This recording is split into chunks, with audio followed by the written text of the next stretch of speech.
Hello बच्चों, welcome to tab commerce. ये हमारे चैनल का फर्स्ट वीडियो है। यहाँ पे हम कॉस्ट अकाउंटिंग के सारे topics zero to end complete करेंगे। आज की वीडियो में हम पढ़ेंगे ये सब: meaning of cost accounting, difference between financial and cost accounting and objective of cost accounting. बिना टाइम वेस्ट किए let's start with the basic and with first topic is meaning of cost accounting. आइए हम पढ़ते हैं cost accounting क्या होता है। What is the cost accounting? Cost accounting को पढ़ने से पहले समझना पड़ेगा व्हाट इज द कॉस्ट, है ना। What is the cost? Cost क्या होता है?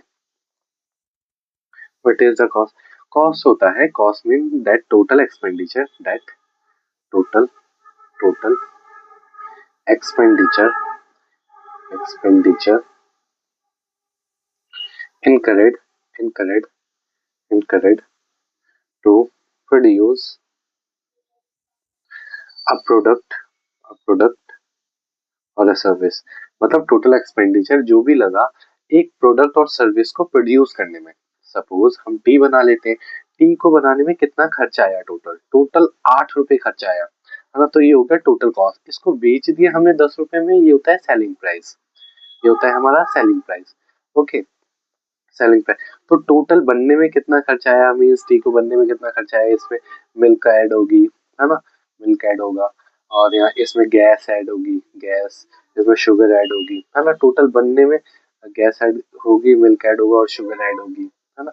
इसको बनने में टोटल कितना खर्चा आया? 8 रुपए। तो ये होता है हमारा कॉस्ट। ओके, इसको बेच दिया 10 रुपए में, ये होता है हमारा सेलिंग प्राइस। ये होता है हमारा सेलिंग प्राइस। ओके, और अब भैया बात है कि कॉस्ट अकाउंटिंग होता क्या है ना। कॉस्ट तो समझ लिया हमने कि कॉस्ट अकाउंटिंग क्या होता है ना। कॉस्ट अकाउंटिंग क्या है? कॉस्ट अकाउंटिंग हमारा सब्जेक्ट है। तो ये क्या होता है?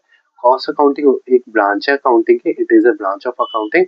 It is a branch of accounting which records, जो रिकॉर्ड करता है। रिकॉर्ड मतलब टी कितने में बनी, है ना, टी कितने में बनी, है ना। मान लेते हैं 10 रुपए में, 10 रुपए में, है ना।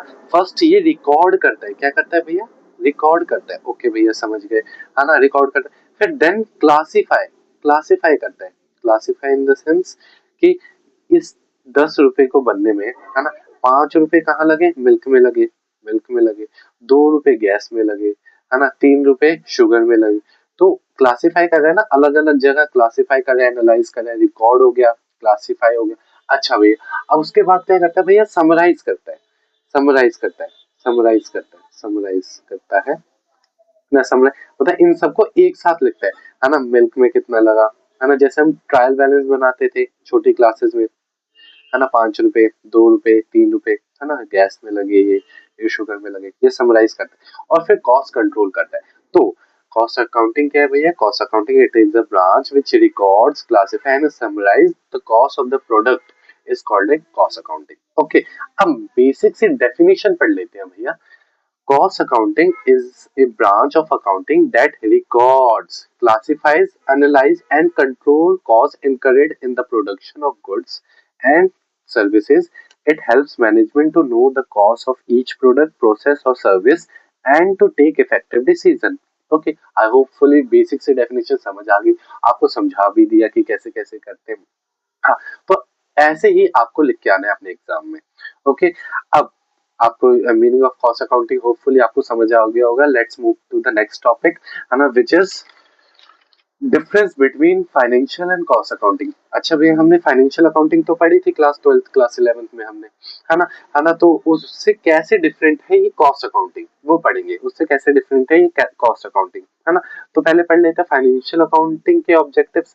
ऑब्जेक्टिव क्या होता है? To show financial position and financial performance and position, है ना। ये दिखाता है फाइनेंशियल पोजीशन क्या है, परफॉर्मेंस क्या है ना, प्रॉफिट एंड लॉस क्या है। बट कॉस्ट अकाउंटिंग तो ये नहीं दिखाता। कॉस्ट अकाउंटिंग दिखाता है कि to determine and control the cost of the product and service. मतलब डिटरमाइन मतलब असरटेनमेंट करता है कॉस्ट का, और बताता है, और उससे कंट्रोल करता है। एक तो बताता है कि कॉस्ट कितनी है और उसको कंट्रोल करने में हेल्प करता है। आई होपफुली समझ आया होगा। अब यूजर क्या है? यूजर है एक्सटर्नल यूजर। फाइनेंशियल अकाउंटिंग के यूजर है एक्सटर्नल यूजर, जैसे शेयर होल्डर जो शेयर परचेज करते हैं, हमारे इन्वेस्टर जो इन्वेस्ट करते हैं, गवर्नमेंट सरकार, बैंक्स, है ना। ये सब देखेंगे ना कि हमारी फाइनेंशियल पोजीशन क्या है, तभी तो हमें लोन देंगे, हमारी कंपनी में इन्वेस्ट करेंगे, शेयर होल्डर हम हमारे शेयर्स खरीदेंगे, है ना। और कॉस्ट अकाउंटिंग के यूजर है इंटरनल यूजर, जैसे मैनेजमेंट। मैनेजमेंट को ही पता होगा, तभी तो वो हेल्प कर पाएगी कि कॉस्ट को रिड्यूस कैसे कर सकते हैं हम, है ना, कम करने में हेल्प करेंगे, है ना। तो आई होपफुली ये भी समझ आया हो कि यूजर्स क्या क्या होते हैं। अब समझते हैं नेचर क्या होता है। फाइनेंशियल अकाउंटिंग के नेचर होते हैं historical based on past transaction, जैसे वो हिस्टोरिकल बेस में रिकॉर्ड किया जाता है। जैसे हमने कोई भी मशीनरी परचेज की 5 लाख की, है ना, तो उसको हमने हिस्टोरिकल बेस में रिकॉर्ड किया ना। लेकिन कॉस्ट अकाउंटिंग में तो ऐसा नहीं है। कॉस्ट अकाउंटिंग की जाती है फॉर फ्यूचर ओरिएंटेड, मतलब हमें कॉस्ट पता चल पाए, हम कॉस्ट रिड्यूस कर पाए, ताकि इसका बेनिफिट, इसका फायदा हमें फ्यूचर में मिल पाए, है ना। फ्यूचर बजट बनाते हैं हम, ऑब्जेक्टिव ऑफ कॉस्ट अकाउंटिंग में पढ़ेंगे हम, फ्यूचर बजट बनाते हैं जैसे। ओके, अब कवरेज देख लेते हैं। कवरेज क्या है, इंटायर बिजनेस में यूज होता है फाइनेंशियल अकाउंटिंग, लेकिन लेकिन कॉस्ट अकाउंटिंग इंटायर बिजनेस में यूज नहीं होता। वो प्रोडक्शन एक्टिविटी, प्रोसेस और जॉब्स में यूज होता है। मतलब कोई भी प्रोडक्शन एक्टिविटी चल रही है ना, मान लेते हैं ये पेन बन रहा है, ये पेन बन रहा है ना, इसकी प्रोडक्शन एक्टिविटी में मतलब तभी तो कॉस्ट असर्टेनमेंट होगी, मतलब सही मायने में कॉस्ट तो वही निकलेगी कि प्लास्टिक कितने का लगा, है ना। और अगर इसमें कोई ग्लास लगा होता तो वो कितने का लगा, नीडल कितने की लगी, इसमें इंक कितने का हुआ, है ना। तो प्रोडक्शन एक्टिविटी में ही तो इसकी कॉस्ट सही मायने पर निकलती है ना। तो प्रोडक्शन एक्टिविटी में ही इसकी जरूरत पड़ती है कॉस्ट अकाउंटिंग की मेनली, है ना। और जॉब्स मतलब कोई भी टास्क हुआ, प्रोसेस हुआ, है ना। अब लीगल रिक्वायरमेंट देख लेते हैं। मैंडेटरी फॉर ऑल बिजनेस होता है फाइनेंशियल अकाउंटिंग करना, हर बिजनेस को मैंडेटरी होता है, बट कॉस्ट अकाउंटिंग को करना मैंडेटरी नहीं होता, बट हाईली यूजफुल होता है ना। मतलब मैंडेटरी नहीं होता for all business, but highly useful होता है। मतलब जैसे जैसे आपकी कॉस्ट रिड्यूस होगी, वैसे वैसे आपका जो प्रॉफिट है वो इनहांस होता रहेगा, है ना। एफिशिएंसी इनहांस होती रहेगी। रिपोर्ट्स पढ़ लेते हैं। फाइनेंशियल अकाउंटिंग में रिपोर्ट्स होते हैं financial statement, like profit and loss account, balance sheet, जो आप क्लास 12th में पढ़ के आए आ रखे हो, है ना। कॉस्ट अकाउंटिंग में जो रिपोर्ट्स होते हैं वो होती है कॉस्ट शीट, जो आगे की वीडियो में हम पढ़ेंगे, है ना। कॉस्ट रिपोर्ट, वेरिएंस रिपोर्ट, जो आगे की वीडियो में हम पढ़ेंगे। ये सब न्यूमेरिकल सम करने वाले आगे के वीडियो में। आई होपफुली आपको समझ आया होगा difference between financial accounting and cost accounting, है ना। एक बार रिवाइज कर लेते हैं। हमने ऑब्जेक्टिव पढ़ा, है ना। ये फाइनेंशियल परफॉर्मेंस को डिटरमाइन करता है, ये कॉस्ट को डिटरमाइन करता है। इसके एक्सटर्नल यूजर होते हैं, इसके इंटरनल यूजर होते हैं। ये हिस्टोरिकल बेस में होता है और कॉस्ट अकाउंटिंग फ्यूचर ओरिएंटेड होता है। और ये इंटायर बिजनेस में यूज होता है, ये प्रोडक्शन एक्टिविटी में यूज होता है ना। ये मैंडेटरी फॉर ऑल बिजनेस होता है, ये ऑप्शनल होता है, बट हाईली यूजफुल होता है ना। ये इसके फाइनेंशियल स्टेटमेंट मतलब रिपोर्ट्स होते हैं profit and loss and balance sheet, और इसके रिपोर्ट्स होते हैं cost sheet, cost report and variance report. Okay okay, next move, let's move to the next topic, है ना, विच इज हमारा क्या है, ऑब्जेक्टिव ऑफ कॉस्ट अकाउंटिंग। अब पढ़ते हैं ऑब्जेक्टिव्स ऑफ कॉस्ट अकाउंटिंग क्या होते हैं भैया। मतलब हम कॉस्ट अकाउंटिंग पढ़ते क्यों है, इसके ऑब्जेक्टिव्स क्या है। First of all ascertainment of cost, मतलब असर्टेनमेंट ऑफ कॉस्ट, है ना। कॉस्ट पर यूनिट निकाल पाए हम, मतलब एक पेन को बनाने में कितनी कॉस्ट लगी है। To find the exact cost of a product और ए सर्विस, मतलब इस पेन को बनाने में कितनी कॉस्ट लगी है ना। मतलब प्लास्टिक कितना यूज हुआ है, ग्लास कितना यूज हुआ है ना। इंक कितनी यूज हुई है ना। इसके सारे अमाउंट लिखते हैं, जैसे 2, 5 और 3, तो 10 रुपए का पेन तैयार हो गया और बेच रहे हो 20 रुपए में, तो ये होता है selling price. Okay, I hopefully आपको समझ आया होगा असर्टेनमेंट ऑफ कॉस्ट का, असर्टेनमेंट ऑफ कॉस्ट क्या है ना। अब सेकंड पढ़ते हैं objective of cost accounting, cost control and the cost reduction. Cost control क्या है, to control and reduce unnecessary expense. Unnecessary expense को रिड्यूस करना, जैसे भैया, है ना, reducing reducing reducing electricity wastage, electricity wastage in a factory to a lower production cost, in a factory to a lower production cost। Okay, ये example है। Okay, आप ये भी नहीं लिख सकते हो, है ना।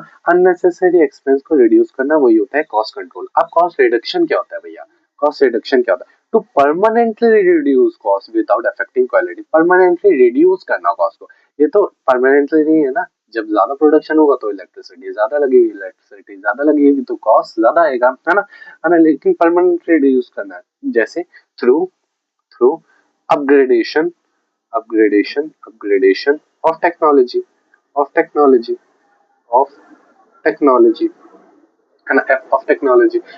अगर आपने टेक्नोलॉजी को अपग्रेड कर दिया तो परमानेंटली रिड्यूस हो जाएगी ना आपकी कॉस्ट, है ना, कम आने लगेगी cost.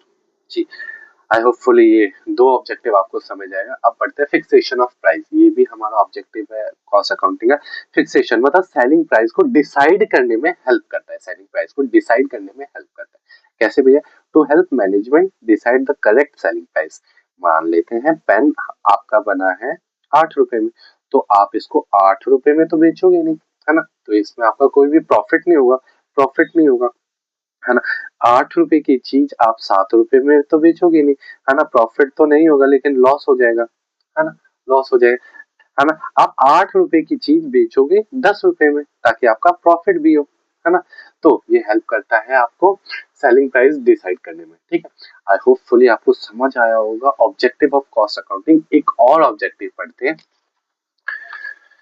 Preparation of cost reports and budgets, है ना। ये हेल्प करता है कॉस्ट रिपोर्ट्स बनाने में और बजट बनाने में, जैसे to help in planning of budgeting for the future, है ना, ये हेल्प करता है for planning and budgeting for the future, मतलब बजट बनाने में हेल्प करता है कि जैसे हम बजट बनाते हैं, प्रिपेयरिंग, एग्जांपल में आप लिख सकते हो preparing preparing next next month months raw material raw material material budget, ठीक है। यही एग्जांपल में लिख सकते।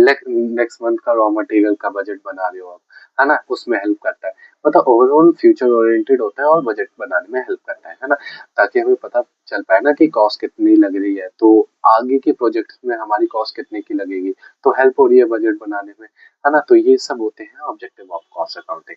आई होपफुली आपको वीडियो पसंद आई होगी और जो भी कॉन्सेप्ट मैंने समझाए हैं वो अच्छे से समझ आए होंगे। पहले हमने सीखा कॉस्ट अकाउंटिंग का मीनिंग, है ना, उसके डेफिनेशन सीखी, फिर हमने सीखी difference between financial and cost accounting, and then फिर सीखा हमने objective of cost accounting. Thank you guys, और जो भी वीडियो में इम्प्रूवमेंट की नीड हो वो जरूर बताना।